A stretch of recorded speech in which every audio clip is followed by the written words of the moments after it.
Welcome to Health in the Kitchen, your healthy recipes channel. If you like this video, leave your like, subscribe to our channel to follow more recipes and health tips, and leave your comment below telling us what you think of the recipe for grilled chicken breast with broccoli and carrots. Share with your friends and family so that they too can eat healthy and tasty. How about learning how to prepare healthy and delicious recipes to transform your food? So check out the ebook with over 30 healthy recipes for the day today at the first link in the description, and start changing your eating habits right now. For starters, I want to show some benefits of this tasty recipe. High in protein, chicken breast is an excellent source of lean protein, which is important for muscle maintenance and development, as well as helping regulate blood sugar.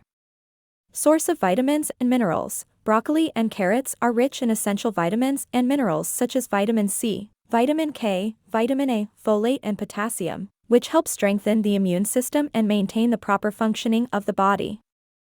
Low-fat, skinless chicken breast is a low-fat meat option, which makes it a healthy choice for those looking for a balanced diet with less saturated fat. High in fiber, carrots and broccoli are sources of fiber, which help maintain satiety for longer, aid in the functioning of the intestine and further reduce the risk of cardiovascular diseases. Easy to prepare. This recipe is simple and easy to prepare, which is a great option for those who have little time and seek quick and healthy meals.